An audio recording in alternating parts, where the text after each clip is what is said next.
आवे खातिर जब इलेक्शन के पहिले लोग मने पूरा झुंड लगा देला।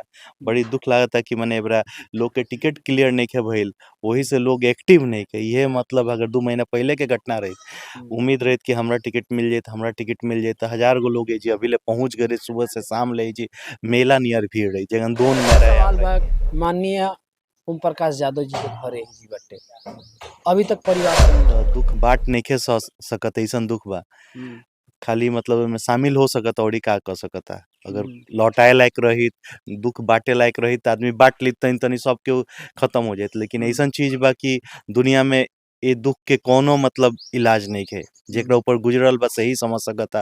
वो 2 साल शादी भइले भइल, वाइफ के का हाल होई, माई बाप के का हाल होई। बाप के अभी आँख के ऑपरेशन भइल बा। जैसे कि पता बा कि सिवान जिला के ई हसनपुरा प्रखंड के लहेजी पंचायत के मंदरौली गांव हटे, जहां पर आर्मी के जवान उमेश कुमार यादव के जो टेक्निकल डिपार्टमेंट में रहले, उनकर लेह लद्दाख में दुर्भाग्यपूर्ण तरीका से गाड़ी के ब्रेक फेल होकला से गाड़ी सीधे खाड़ी में गिर जाती है और वहाँ का मृत्यु हो जाता है। अभी तक अगर देखा जाए तो पूरा शोकाकुल परिवार बाटे। और अभी वह देख सकतानी कि सब नेता टिकट के फेरा में बालो, लेकिन एगो देश के जवान शहीद भइल बाटे, लेकिन अभी तक केहू झांकियो पारे ना आई रहल, केहू देखो खातिर ना रहल कि भाई परिवार कैसे बा। जन देश के असली हीरो बाटे, जन देश के असली हीरो कहल जाला, ऊ काहे अभी तक नहीं पहुंचल। बहिन मौजूद बड़ी, ई खबर सुन के प्रकाश मणि तिवारी जी ऐनी है और वो देश के असली हीरो के परिवार से बात करनी है और जाने के प्रयास करनी। प्रकाश मणि जी रवा तो इंडिपेंडेंट बानी, एगो देश के असली हीरो अगर हम कहीं आज शहीद हो गए बड़े, कितना क्षति भइल बाटे। नहीं, बड़ी दुर्भाग्य के बात बा कि मतलब इतना बड़का क्षति भइल बा। लइका के 2 साल शादी भइले भई रहल। अब 5 भाई में अकेले उहे लइका आर्मी में रहल, तो सब परिवार तो भागल गइल बा। एकरा अंतिम संस्कार हो रहल बा। हम दूसरा पे का टिका टिप्पणी करी, मतलब ई त एबरा सब केहू अपना अपना फेरा में बा। अगर ये केहू के टिकट मिल गई रही तो एबरा क्लियर भई रही तो सब केहू एजी लाइन लगा दे रही। लेकिन प्रकाश मणि तिवारी अलग हट के चलतनी, सुनते ही एकदम रोवा चल। देखिए हम सुबेरे पता चल हुए सोशल मीडिया के माध्यम से, तो हम ऐनी मिलनी है। मतलब बड़ी का मतलब आदमी तो दुख बाट नइखे सकत, ऐसन दुख बा। खाली मतलब एमे शामिल हो सकता और का कर सकता। अगर लौटाए लायक रही, दुख बांटे लायक रही त आदमी बांट ली तनी तनी सब के खत्म हो जात। लेकिन ऐसन चीज बा कि दुनिया में ए दुख के कोनो मतलब इलाज नइखे। जेकरा ऊपर गुजरल बा सही समझ सकता।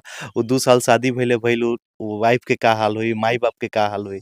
बाप के अभी आँख के ऑपरेशन भइल बा 2 दिन पहिले। तो ई बहुत मतलब दुखद बा। मतलब एमे हम अपन संवेदना व्यक्त करतनी और भगवान से प्रार्थना करतनी कि भगवान सहे के शक्ति दी, परिवार के सामर्थ्य दी, शक्ति दी कि मतलब मन दृढ़ रहो और ई इतना बड़का दुख के भी सह के परिवार निकल जाओ।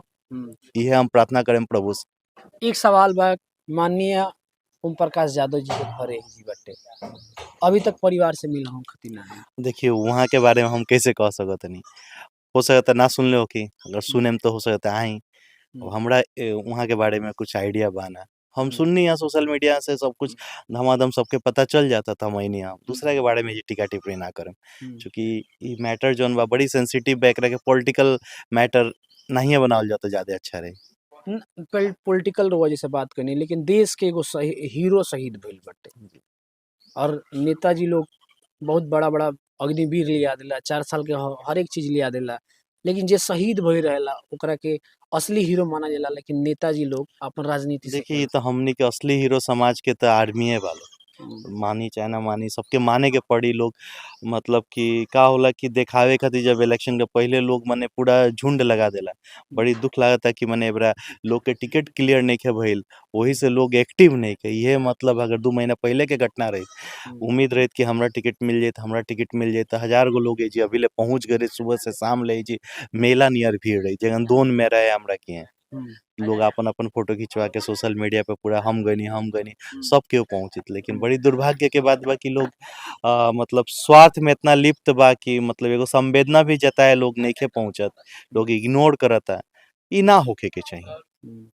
देखिए बहरहाल यहाँ के बहिन मौजूद बानी और बहिन का कह सकते हैं रवा खुद देखले होखे दाह संस्कार हो गई ना अथी में फोन आयल तो सब में देखत हम देखनी है फोटो में देखनी वीडियो कॉल अब से फोटो देखनी है तो में सजा वाला पेटी में बंद करके लिया उतना लोग जितना मैंने उनका सत्संग हथियार ला लोग उनका आ पुलिस रहले गार्ड ऑफ ऑनर दिया हाँ सब रहला वो तन में हम देखनी है तो पेटी में हमारे ऊपर सजावट भई रहला तब रूमो पर लिया लोग कलकत्ता तना बस हम ना देखनी है तो कहीं जा रहे खातिर ले गए है लोग तो सब ना देखनी है लोग मने रोतला कुल फरके से लोग देखत रहला हो जा अरे जैसे भी समझी गइल बड़ा को भाई बहन वहाँ के रहनी है ओ एक बहिन रहलिया 5 भाई रहला ले 5 भाई में कौआ 5 भाई में 4 भाई रह गइल एक जना मर गइल त शादी बियाह भई रहला हां 2 बस भरला शादी बियाह भइल बाल बच्चा पेट में 4 महीने के लड़का 4 महीने के बच्चा बच्चे